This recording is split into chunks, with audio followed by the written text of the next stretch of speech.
¿Cómo es posible que una mujer inteligente, educada, con todo el dinero del mundo, se case con un hombre que la engañó delante de toda España? ¿Por qué Tamara Falcó ignoró todas las señales? ¿Por qué su madre, Isabel Preisler, la mujer más astuta de la alta sociedad española, no pudo evitar este desastre? ¿Será que el amor de verdad es ciego? ¿O es que Tamara estaba tan desesperada por casarse que cerró los ojos ante lo evidente? ¿Y por qué ahora, 2 años después, todo se está derrumbando exactamente como todos predijeron? Hoy vamos a contar la historia que nadie se atreve a contar. La historia de cómo una marquesa de 43 años apostó todo por un empresario de 35 que nunca dejó de ser el mujeriego de siempre. La historia de un matrimonio que nació roto. La historia de una mujer destrozada que ahora está pagando el precio de haber ignorado todas las advertencias. Porque esto no es una sorpresa. Esto se veía venir desde el primer día, desde que Íñigo Onieva besó a otra mujer en su despedida de soltero y el video se hizo viral en toda España. Desde que Tamara, contra todo consejo, decidió perdonarlo y seguir adelante con la boda. Desde que toda la alta sociedad madrileña comentaba en voz baja que ese matrimonio no iba a durar ni 2 años. Y aquí estamos, octubre de 2025, 2 años y 3 meses después de la boda del año. Y el matrimonio de Tamara Falcó e Íñigo Onieva se está desmoronando en tiempo real, delante de todos, exactamente como estaba escrito. Vamos a empezar por el principio, porque para entender este desastre hay que entender quién es Tamara Falcó. No la marquesa de Griñón que sale en la televisión, no la hija de Isabel Preisler que aparece en las revistas, sino la mujer real, la persona detrás de la sonrisa perfecta y los vestidos de diseñador. Tamara tiene 43 años. Es la hija del primer matrimonio de Isabel Preisler con Carlos Falcó, el quinto marqués de Griñón. Creció en un ambiente de lujo absoluto, sí, pero también de inestabilidad emocional. Vio a su madre casarse y divorciarse 3 veces. Julio Iglesias primero, luego su padre Carlos Falcó, después Miguel Boyer. 3 matrimonios, 3 divorcios, 3 familias rotas. Y Tamara aprendió algo de todo eso. Aprendió que el amor no era suficiente, que el dinero y el estatus tampoco garantizaban la felicidad, que incluso las mujeres más hermosas y poderosas del mundo podían acabar solas. Y desarrolló un miedo visceral a convertirse en su madre, a repetir ese patrón de relaciones fallidas. Por eso fue diferente desde el principio. Mientras sus hermanas Chabeli y Enrique tenían relaciones mediáticas, mientras Ana Boyer se casaba joven, Tamara esperaba. Esperaba al hombre correcto, al amor verdadero, al príncipe azul que nunca la abandonaría. Se hizo mayor sin casarse, 30 años, 35, 40. Y en una sociedad como la alta sociedad madrileña, eso es un estigma. La gente empezaba a hablar, a preguntarse qué pasaba. ¿Por qué la hija de Isabel Preisler no encontraba marido? Si habría algo mal en ella. Y Tamara se refugió en la religión. Se convirtió en católica devota. Misa diaria. Retiros espirituales. Una fe profunda y sincera que le daba consuelo. Pero también le creaba más presión, porque su fe le decía que el matrimonio era para siempre, que el divorcio no era una opción, que cuando se casara tenía que ser para toda la vida. Así que la presión era doble. Por un lado, la presión social de casarse antes de que fuera demasiado tarde. Por otro, la presión religiosa de elegir bien, porque no habría segunda oportunidad. Y esa presión la estaba ahogando. Y entonces apareció Íñigo Onieva. 35 años, guapo, carismático, empresario de la noche madrileña. El tipo de hombre que todas las chicas querían. El típico seductor de discoteca, convertido en empresario de éxito. Íñigo venía de una familia acomodada, pero no de la alta aristocracia como Tamara. Su padre tenía negocios, sí, pero no era un marqués. No tenía ese pedigrí que tanto importa en ciertos círculos. Era, en esencia, un nuevo rico. Alguien que había construido su vida en la noche madrileña, entre copas, fiestas y mujeres. Y todo el mundo lo sabía. Todo el mundo conocía la reputación de Íñigo, el eterno soltero, el fiestero, el que nunca sentaba cabeza, el que coleccionaba conquistas como trofeos. No era un secreto, era su identidad. Pero Tamara vio algo más, o quiso ver algo más. Vio a un hombre dispuesto a cambiar por ella. Vio potencial de redención. Vio la oportunidad de ser ella quien lo salvara, quien lo convirtiera en un hombre de verdad. Y ese complejo de salvadora, fue su primer error. Porque los hombres no cambian. No cambian porque te cases con ellos. No cambian porque los ames mucho. No cambian porque se lo pidas por favor. La gente cambia cuando ella decide cambiar. Por sí misma, no por otra persona. Pero Tamara no quiso ver eso. Estaba tan desesperada por casarse, tan cansada de estar sola, tan presionada por el reloj biológico que empezaba a sonar cada vez más fuerte, que cerró los ojos ante lo evidente. Y entonces vino la infidelidad. Septiembre de 2022, a solo unos meses de la boda. Íñigo está en su despedida de soltero, en un festival de música en Estados Unidos, y alguien graba un video donde se le ve besándose apasionadamente con otra mujer. No es un beso amistoso, no es un malentendido, es una infidelidad clara, documentada, viral. El video se filtra a los medios, sale en todas las revistas, en todos los programas de televisión, en todas las redes sociales. España entera está hablando de cómo el prometido de Tamara Falcó le puso los cuernos en su despedida de soltero. La humillación es pública, total, devastadora. Cualquier mujer con un mínimo de dignidad habría cancelado la boda, habría devuelto el anillo, habría mandado a Íñigo a paseo. Pero Tamara no lo hizo. Primero canceló el compromiso. Eso sí, hubo lágrimas, hubo drama. Hubo declaraciones sobre el dolor y la traición. Pero luego, después de unas semanas, después de que Íñigo suplicara perdón, prometiera cambiar, le dijera todo lo que ella necesitaba oír, Tamara lo perdonó. Y no solo lo perdonó, volvió con él, retomó el compromiso y siguió adelante con la boda. Porque, según sus propias palabras, todo el mundo merece una segunda oportunidad. Porque ella creía en el perdón. Porque su fe le decía que así debía ser. Pero la realidad era otra. La realidad era que Tamara tenía 42 años, que llevaba toda la vida esperando ese momento, que había invertido tiempo, ilusión, esperanza en esa relación, que ya había mandado las invitaciones, reservado el palacio, encargado el vestido, que cancelar todo significaba admitir un fracaso público, y eso era más de lo que podía soportar. Así que se mintió a sí misma, se convenció de que Íñigo había cambiado, de que era un error puntual, de que el amor podía curar todo. Y siguió adelante. Julio de 2023. El Palacio del Rincón. La boda del año. 500 invitados. Prensa internacional. Un vestido de cuento de hadas. Todo perfecto en apariencia, pero detrás de las sonrisas y las fotos perfectas había grietas. Grietas que todo el mundo veía excepto Tamara, o que Tamara se negaba a ver. Isabel Preisler, la madre, estaba preocupada, muy preocupada. Ella conocía a los hombres. Había estado casada con 3. Sabía reconocer a un seductor cuando lo veía. Y sabía que Íñigo no había cambiado, que seguía siendo el mismo de siempre, que solo estaba interpretando un papel.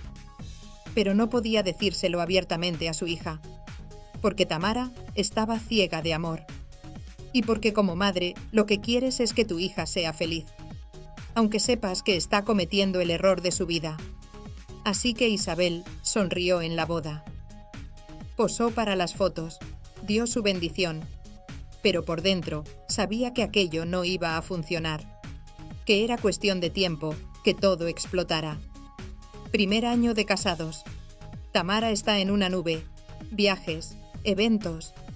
fotos perfectas en Instagram. Todo es maravilloso, o eso parece, porque en privado ya empiezan los primeros problemas. El principal, Tamara quiere ser madre, lo quiere con desesperación, lleva toda su vida esperando este momento, y a los 43 años sabe que el tiempo se le acaba, que si no es ahora, nunca será. Pero no se queda embarazada. Mes tras mes, nada. Y empieza el calvario. Los tratamientos de fertilidad, los especialistas, los análisis, las temperaturas basales, los días fértiles, todo perfectamente calculado, todo bajo control, excepto que no funciona. Y no funciona porque el cuerpo de Tamara tiene 43 años, porque la fertilidad a esa edad es complicada, porque las probabilidades están en su contra. Pero ella no quiere oírlo. Ella quiere su bebé, su familia, su final feliz. Y ahí es donde la cosa se complica, porque Tamara, como buena católica, no puede hacer fecundación in vitro. Su fe no se lo permite. Solo puede intentar embarazos naturales, y eso reduce dramáticamente las posibilidades. Mientras tanto, Íñigo está en su mundo. Ha abierto su restaurante, Casas Salesas, en mayo de 2024. Es su gran proyecto, su bebé, irónicamente. Y dedica todo su tiempo, toda su energía, todo su foco a ese negocio. Llega tarde a casa, sale temprano, pasa los fines de semana en el restaurante, supervisa cada detalle, controla cada aspecto. Y Tamara se queda sola, esperando, calculando, obsesionándose. Y el resentimiento empieza a crecer, porque mientras ella está en casa intentando quedarse embarazada, él está en su restaurante viviendo su mejor vida. Mientras ella se niega placeres porque está intentando ser madre, él está cenando y bebiendo vino con clientes. Mientras ella hace sacrificios, él está exactamente donde quiere estar. Y luego está el tema sexual. Porque cuando estás intentando quedarte embarazada, el sexo deja de ser placer y se convierte en obligación, en una tarea más, en algo que hay que hacer en días específicos, a horas específicas, de maneras específicas. Y eso mata cualquier espontaneidad, cualquier pasión, cualquier deseo. Íñigo empieza a sentirse usado, como un semental, como alguien cuya única función es dejar embarazada a su mujer. Y se rebela contra eso. Empieza a poner excusas. Está cansado. Tiene que trabajar. No le apetece. Y Tamara se desespera más. Y la tensión crece. Los vecinos del edificio donde viven, en pleno barrio de Salamanca, empiezan a notar cosas. Gritos, discusiones, portazos. Íñigo saliendo furioso. Tamara llorando en el portal. Las peleas son cada vez más frecuentes, cada vez más intensas. Y entonces llega el momento crucial. El hormiguero. Pablo Motos, que nunca ha destacado por su tacto, le pregunta a Tamara en directo sobre el embarazo. Y ella, presionada, nerviosa, desesperada, suelta una bomba. Dice que Íñigo también tiene que hacer cosas, que no solo depende de ella, que él también tiene responsabilidad en esto. Y aunque no lo dice explícitamente, está insinuando que quizá el problema sea de él, que quizá su marido tenga algún problema de fertilidad. La humillación para Íñigo es brutal. En televisión nacional, delante de millones de personas, su mujer acaba de cuestionar su virilidad, su capacidad como hombre. Y eso, para alguien como Íñigo, es imperdonable. La pelea que tienen esa noche es épica. Según cuentan personas cercanas a la pareja, fue la peor hasta ese momento. Gritos, reproches, acusaciones. Íñigo amenazó con irse. Tamara lloró durante horas. La cosa estaba al borde de la ruptura. Pero no rompieron, porque Tamara no puede romper, porque su fe no se lo permite, porque admitir que se equivocó, que todo el mundo tenía razón, que debería haber escuchado las advertencias, es más de lo que su orgullo puede soportar. Y entonces empieza la verdadera pesadilla. Febrero de 2025, San Valentín. El día del amor. Íñigo sale por la noche. Dice que tiene que ir al restaurante, que hay un evento especial, que tiene que estar allí, pero alguien lo ve. Saliendo del hotel en Edge Collection Madrid Eurobuilding a las 10 de la noche, solo, nervioso, mirando a su alrededor como si temiera que lo siguieran. Y la pregunta es obvia: ¿qué hacía allí? ¿Con quién estaba? ¿Por qué salía tan tarde si se suponía que estaba trabajando? Nunca se ha confirmado nada. No hay pruebas definitivas de una infidelidad, pero las sospechas están ahí. Y una vez que la desconfianza entra en un matrimonio, es imposible sacarla. Tamara empieza a vigilarlo, a revisar su móvil, a preguntarle dónde está todo el tiempo, a aparecer sin avisar en el restaurante. Y eso convierte la relación en un infierno, porque nadie puede vivir bajo vigilancia constante, y menos alguien como Íñigo, que valora su libertad por encima de todo. Marzo de 2025. Premier de un documental. Tamara aparece sola. Los periodistas le preguntan por Íñigo. Ella se da la vuelta y se va sin contestar. Ese silencio dice más que 1000 palabras, porque cuando una mujer felizmente casada no puede ni mencionar a su marido, es que algo va muy mal. Y luego está Isabel Preisler, la madre, la que siempre ha estado ahí, la que siempre ha apoyado a su hija pase lo que pase. Pues bien, Isabel deja de seguir a Íñigo en Instagram. Es un gesto pequeño, aparentemente insignificante, pero en el mundo de la alta sociedad es una declaración de guerra. Significa que Isabel ya no lo considera parte de la familia, que ha roto lazos con él, que si tuviera que elegir entre su hija y su yerno, elige a su hija sin dudarlo. Y eso, en una familia como los Preisler, es el equivalente a firmar una sentencia de divorcio. Verano de 2025. Las vacaciones que deberían haber sido un remanso de paz se convierten en otro campo de batalla, porque durante el año, Íñigo y Tamara apenas se ven. Él está en el restaurante, ella está en sus cosas. Viven vidas paralelas bajo el mismo techo. Pero en verano tienen que estar juntos. 24 horas al día, 7 días a la semana. Y ahí es cuando las diferencias se hacen insoportables. Porque él quiere libertad, ella quiere control, él quiere hacer su vida. Ella quiere que estén juntos todo el tiempo. Y eso es una receta para el desastre. Viajan a Maldivas, con Isabel Preisler, por cierto. Porque Tamara no puede ni siquiera pasar unas vacaciones a solas con su marido sin que su madre esté presente. Y eso dice mucho sobre el estado de su relación. Porque una pareja sana no necesita carabinas, no necesita supervisión. Las fotos en Instagram muestran sonrisas, atardeceres perfectos, cenas románticas. Pero la gente que estaba allí cuenta otra historia, cuenta discusiones en la habitación, tensión palpable, comidas donde apenas se hablaban, una convivencia forzada entre dos personas que ya no se soportan. Y luego viene el episodio de la Costa Azul.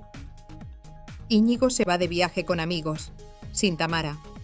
La explicación oficial es que ella no podía ir por trabajo, pero la realidad es que nunca fue invitada. Que Íñigo organizó ese viaje específicamente para estar sin ella, para respirar, para ser libre. Y lo ven en una discoteca, con sus amigos. Y con una mujer misteriosa de la que nadie sabe el nombre, pero que estaba claramente cómoda con él, demasiado cómoda. Y las fotos nunca salieron porque alguien pagó para que no salieran. Pero los rumores corrieron como la pólvora. Cuando Tamara se entera, es el fin del mundo.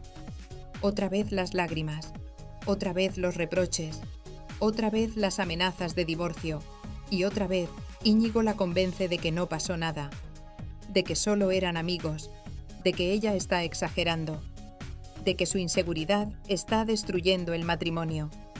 Y ahí está la manipulación perfecta, porque Íñigo ha conseguido darle la vuelta a la situación.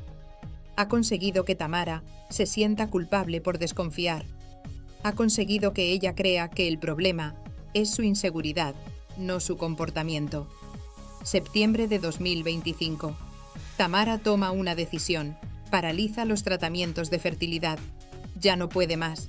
La presión es insoportable. La obsesión la está consumiendo. Y su cuerpo, su mente, su espíritu, todo le dice que pare.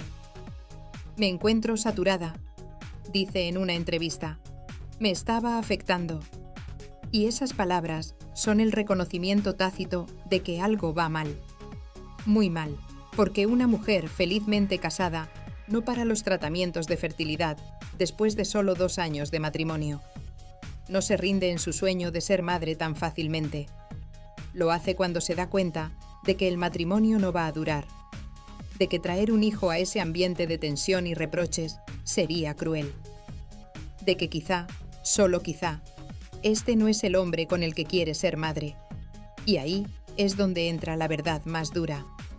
Tamara está empezando a darse cuenta de que cometió un error monumental, que todos tenían razón, que Íñigo no cambió, que nunca iba a cambiar, que el leopardo no cambia sus manchas por mucho amor que le tengas, pero admitirlo públicamente es imposible, porque significaría admitir que se equivocó, que ignoró todas las advertencias, que su orgullo la cegó, que su desesperación por casarse la llevó a tomar la peor decisión de su vida.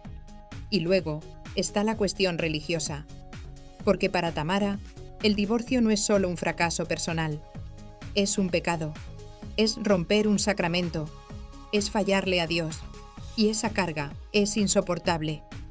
Así que está atrapada entre un matrimonio que la está destruyendo y una fe que no le permite salir. Las amigas cercanas están preocupadas, muy preocupadas. Dicen que Tamara ha perdido peso, que tiene ojeras permanentes, que ya no sonríe como antes, que la alegría natural que siempre la caracterizó ha desaparecido, que está, literalmente, siendo consumida por su propio matrimonio. Y mientras todo esto pasa, Íñigo sigue su vida. El restaurante va bien, sus amigos lo apoyan.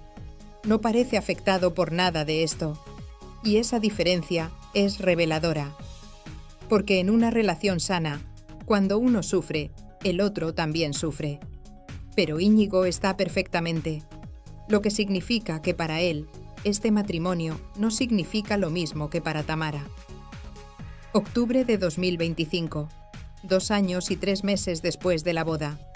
Y aquí estamos, con un matrimonio al borde del abismo, con una Tamara destrozada que está considerando seriamente el divorcio, aunque eso signifique romper con sus principios. Con un Íñigo que probablemente está esperando que ella tome la decisión para poder salir como el bueno de la historia, porque esa es la jugada maestra. Dejar que ella pida el divorcio. Así él queda como el hombre que quería luchar por el matrimonio, el que hizo todo lo posible, el que fue abandonado por una esposa exigente y obsesionada. Y la culpa recae toda en Tamara. Pero la realidad es otra. La realidad es que Íñigo nunca debió casarse, nunca debió engañar a Tamara, haciéndole creer que era alguien que no era. Nunca debió prometerle una vida que no estaba dispuesto a darle. Nunca debió jugar con los sueños de una mujer desesperada por ser madre. Y Tamara nunca debió ignorar las señales. Nunca debió perdonar esa primera infidelidad. Nunca debió casarse con un hombre que todo el mundo le decía que era un error. Nunca debió priorizar su miedo a quedarse soltera sobre su propia dignidad. Porque al final, esa es la lección más dura, que es mejor estar sola que mal acompañada. Que ningún matrimonio vale la pena si te destroza. Que el amor propio es más importante que el amor romántico. Que a veces la persona que más te hace daño es aquella a la que más amas. Y la pregunta ahora es, ¿cuánto más va a aguantar Tamara? ¿Cuándo va a decir basta? ¿Cuándo va a priorizar su salud mental y su felicidad sobre las apariencias y las creencias religiosas?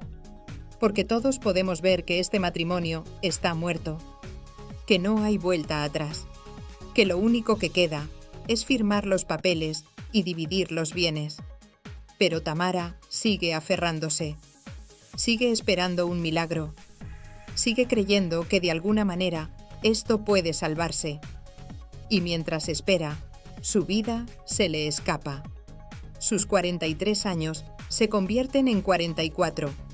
Su sueño de ser madre se aleja más y más. Su salud mental se deteriora. Y todo por no poder admitir que se equivocó. Isabel Preisler lo ve todo, y le rompe el corazón, porque ella pasó por lo mismo, 3 veces, y sabe cómo termina esto. Sabe que su hija va a sufrir, que va a doler, que el divorcio es inevitable, pero también sabe que es necesario, que es la única manera de que Tamara pueda empezar a sanar. Y quizá, cuando todo esto acabe, Tamara pueda encontrar paz, pueda perdonarse a sí misma, pueda entender que cometer un error no la hace menos valiosa, que tener un matrimonio fallido no define quién es, que todavía hay tiempo para ser feliz, para encontrar el amor verdadero, para vivir la vida que merece. Pero para eso tiene que dar el primer paso. Tiene que tener el valor de decir basta, de priorizar su propia felicidad, de soltar lo que no funciona aunque duela, de aceptar que a veces el final de algo es el comienzo de algo mejor. Y ese es el verdadero drama de Tamara Falcó.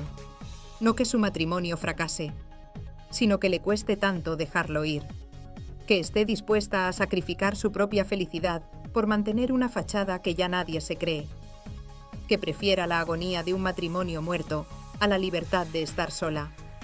Porque al final, esa es la verdad que nadie se atreve a contar. Que Tamara Falcó no es víctima solo de Íñigo Onieva. Es víctima de sus propias decisiones, de su desesperación, de su miedo, de su orgullo. Y hasta que no reconozca eso, hasta que no asuma su parte de responsabilidad, no podrá liberarse. Esta es la historia real. La historia detrás de las fotos perfectas en Instagram. La historia detrás de las sonrisas en los eventos. La historia que todos ven, pero que nadie dice en voz alta. Tamara Falcó está destrozada. Su matrimonio está roto. Y todo el mundo lo sabe. La pregunta es, ¿cuánto más va a tardar ella en admitirlo?